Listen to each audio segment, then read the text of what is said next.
Një mesazh kisha pas dëshirë nga ana juve prindërve, si dhe e neglizhojnë besimin e Kuranit për fëmijët e tyre. Po, me keqardhje, mund ta themi se prindërit, duke mos bërë përjashtim, nuk e kanë shumë kështu në vëmendje të madhe edukimin dhe investimin të fëmija. Edhe kjo ka të bëjë me atë aspektin, nuk madhërohet me sa duket atë shumë Kurani, edhe jo rasisht e neglizhojnë Kuranin, edhe nuk i dërgojnë fëmijët e tyre te xhallarët. Kemi treguar disa herë një ngjarje, po besoj se nuk ban fare të keqe nëse përsëritet. Absolutisht. Se dërgimi i fëmijëve tek hoxha për të mësuar librin do të më qenë prioritet numër 1. Shumica nga ne, kur të linden e fëmijë që Zoti e begaton, mi njerë tentojmë edhe na shkon ndërmend, cilën mjek t'ja gjejmë fëmijës tonë? Edhe më njerë pyesmi vllaun, shokin, mikin, jaranin, cilë është miki më i njohur për fëmijët, këto troje këtë. Edhe më njerë të udhëzon te kjo ambulant. Filani është i denj, është me të vërtet e një këtë fushën. Edhe normal, te këta e ki konsiderat. Kushton sa nuk kushton. Po valla është 2 kilometra, 3 largësi të merr kohë. Shëndet është bytje. Edhe kjo është shumë e saktë që duhet me pas këtë motivim. E dyta, çka bëjmë? Fëmija, pasi që fillon murit mosh, edhe shikojmë, interesojmë për edukimin dhe mësimin e fëmijës. Cëllën shkollë ta dërgojmë, cëllën foshnjore, edhe pyesmi, cëllë është foshnjora më e mirë në këtë rajon ku jetojmë. Edhe të udhëzojnë te kjo. Është disi më shtrejt pak, po ama fëmija del më i avancuar në një kuadër më shëndosh. Edhe elhamdulillah krejt sunojmë edhe i marrmi të gjithë mekanizmat, kushton sa kushton, do e dërgojmë. Shumë është me vend, shumë e saktë. Mirë po, edukimi shpirtëror e neglizhojnë, që ka të bëjë pikërisht me Kuranin.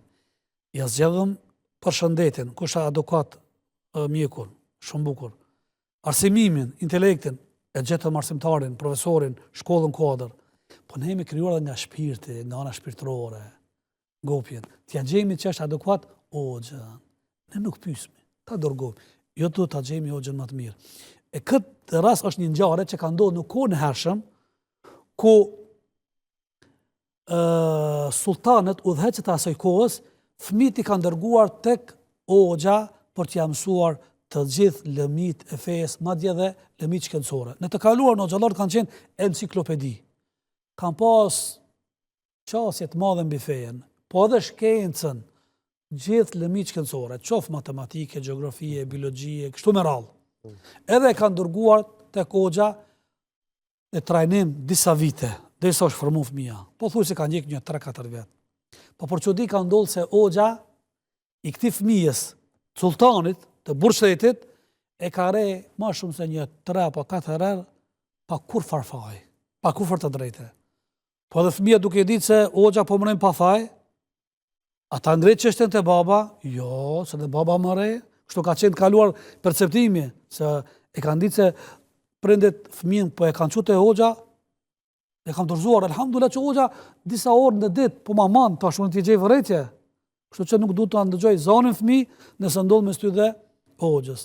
Kështu që fëmia e ka pranuar gjendjen, edhe pasi që ka kryer mësimin te hoxha 3 apo 4 vite kanë ndjek, e më pastaj ka vazhduar jetën, kur i ka bërë moshën afër 15-16 vite, ka ndruar jetë baba i tij, sultani udhëheqësi lider. Pasi vdek, e vorosin, i kryen ato ceremonitë ritualet, edhe ky e trashëgon postën djali. Ku i shkon ndërmend djalit? Është e natyrshme neve, sidomos edhe na si komunitet, neve na shkon ndërmend gjithmonë ajana djallëzore e keqe. Jo ajana hinore e mirë.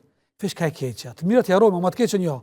Kush ma ka më të keqen, ty hakmarna, ka shkon ndërmend ai hoxha që e ka rrit 3 pa 4 pa faj.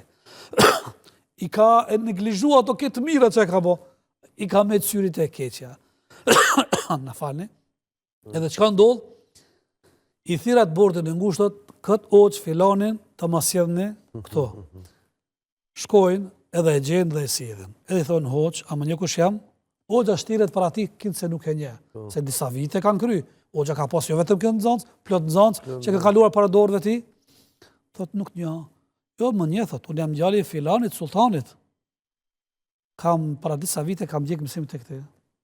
Hajrolla, që ka ndodhë? Thot, gjatë periudhët që kam ndjek mësim të këti, ka ndodhë disa herë, më ki rah, më ki godit, pa faj, bigajri hak, pa të drejt. Thot, vërte ka ndodhë? Thot, po, e man men, edhe nuk e haroj. Thot, e vërte se ka ndodhë. Edhe pse ushtira për aty kishe nuk të njone të një. Të kamre edhe ata kanë pas një farë qëllim fisnik, që të tyjen, shikin par duket, nuk ka qëllimi fisnik. Kamri pa faj, pse? E kanë ditur se ti ke për ta trashëguar postën e babas. Thash të goditi 1-2-3 herë pa faj, ta ndjesh dhimbtën sa keq më të dikush pa faj, kur të hipesh në post, mos t'ju bash njerëz pa drejtësi dhe zullum, se qenë nga shumë e rëndë, nuk godit pa faj. Çfarë mësimi i madh. Po ky është që i themi një ogj vizionar largpamës.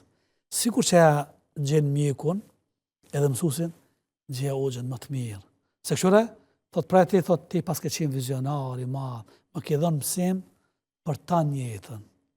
E kështu du të më gjetë edhe ogjën që t'ja mësoj e Kur'anin, librin. Andaj këshill prindërve, patjetër, numër 1 me më çu fëmijën te kogja dhe më i mirë që është specialist leximit të Kur'anit. Të paktën ka me dëshmu për ti ditën e Kiametit. Ka me qenë pro ty advokat në ditën e Kiametit kur të thotë o Zot, mos më dëno prindrin, se ka mujt më dërgu dykun në për portët e jetës kësaj dunjas, po më ka dërguar të kogja për ta mësuar librit janë Koranin madhështor.